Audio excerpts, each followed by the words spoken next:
the Royals traded for from Oakland and World Series guy. Oh, right, yeah, who made the speech and was all yes, that name's gonna no. Who won the MVP or whatever? Oh, Ben Zobrist, that one. Ben Zobrist, right? Yeah, Zobrist. Yeah, he everywhere he goes, he improves, and he can do so many things. Right. And I've seen Vince Gill solo, some with the Eagles, but there's everything he does elitely. Yes. He's got a great voice. He can play the hell out of the guitar. Yes, he can.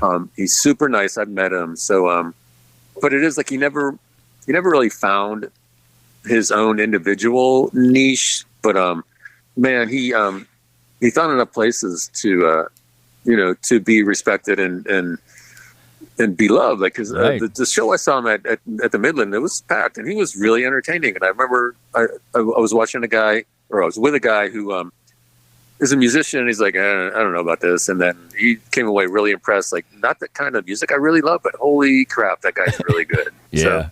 Yeah, he's and what you don't realize either until you see him on a stage with anybody else, he's very tall. He's a big guy. Yeah, he's 6'5", 6'6". He's also like a scratch golfer too. So, yeah, so he's got many talents, and he's married to a famous woman, all these good things. So good for him.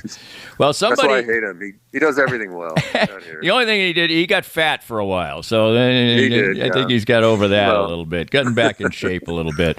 Well, always in shape, but his mouth's usually always in shape too. Is on this fun sort of baseball-ish note, we'll perhaps bid adieu. We'll see how I feel. Is Billy Joe Armstrong, obviously of Green Day. I went through a period where I just absolutely loved listening to Green Day. I don't know why that sort of passed. I should return to it every now and then. Anyway, he was playing a concert on September 20th at Oracle Park in San Francisco. That's the Giants Park. It's gone through many sponsor names, of course. Anyway, he's from the Bay Area. He's from Oakland, and he's an Oakland A's fan. Of course, he isn't happy that the A's are moving to Las Vegas. And on the stage, while he was mouthing off, as he often does, he called Las Vegas a shithole. And now there's a couple of the top rock stations in Las Vegas are boycotting his music because Billy Joe called their beloved town a shithole. Well, two things. I'm really wondering how much a radio ban is going to hurt anyone's music, because right, there's plenty of ways to get to it. We'll be okay. But also, you think they would understand that, he's basically screaming at the person who stole his bride, right. And also Oakland has lost everything. Yes, and I was a Raiders fan growing up, and but they still have the same stadium from back then. What are you? You're not even trying. Right. He should, understand that. I feel bad. This town knows what it's like to lose a sports team. I was in Buffalo when the Braves left. It hurts, but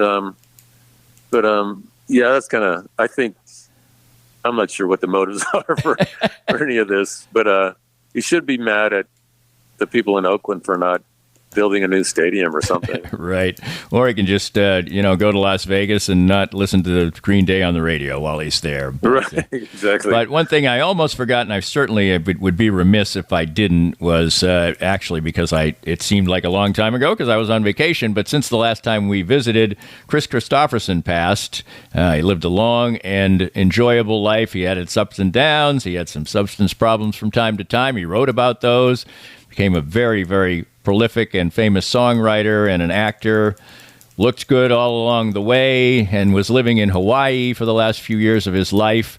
He really wrote some of the most memorable songs in country music history, and he was quite a good actor, too, and he had a real imprint on country music and the Nashville sound.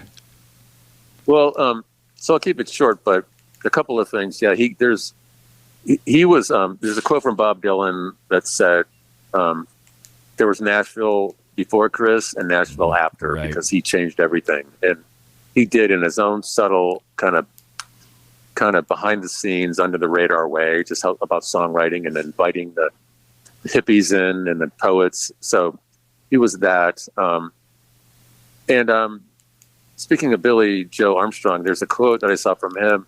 He's backstage at the Grammys, and there's a tribute to the Everly Brothers, and Billy Joe and Miranda Lambert are working on an Everly Brothers song, and Kris Kristofferson walks in, and he's just standing there, and Billy Joe's like, I almost fainted, like, oh my God, a legend, a hero.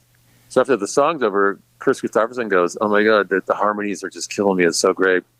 They start talking. He tells Billy Joe he's living in Hawaii, and Billy Joe kind of kiddling goes, oh, do you still surf? Do you surf? And he goes, no, I don't, but man, I love mowing my lawn. And to me, that's just like perfect for him. Like, that's how you think of him. He says intellect, but he's also very basic, and he communicated to people at such a level, but he was so much smarter than that, so more illiterate. Yeah, he went to Oxford, so right. Well, when he got to Nashville, a lot of the songwriters were like, dude, you need to unpolish some of that, that language. It's a little too slick. No one's going to get all that verbiage. So he kind of did it, but just a glorious person, like, fought for all the, for social and other rights, and was fearless about it. Didn't care what their repercussions were. Right, and among, of course, his most famous songs are "Me and Bobby McGee," "For the Good Times," "Sunday Morning Coming Down," and "Help Me Make It Through the Night," which generally recorded by other people and him. And he was sort of he didn't really sing well, but he interpreted his own songs well, and then they morphed into being beautiful songs for other people. Very cool. And so just... I heard one of the things I read said his voice was pitch indifferent. It was indifferent to pitch. Like, yeah, whatever. Pitch indifferent. That's cool. Well, it's always cool visiting with you, Tim. We'll do it again in a couple of weeks. This was fun as always, and I can't wait till the next time. All right. Sounds good. Thanks, Danny.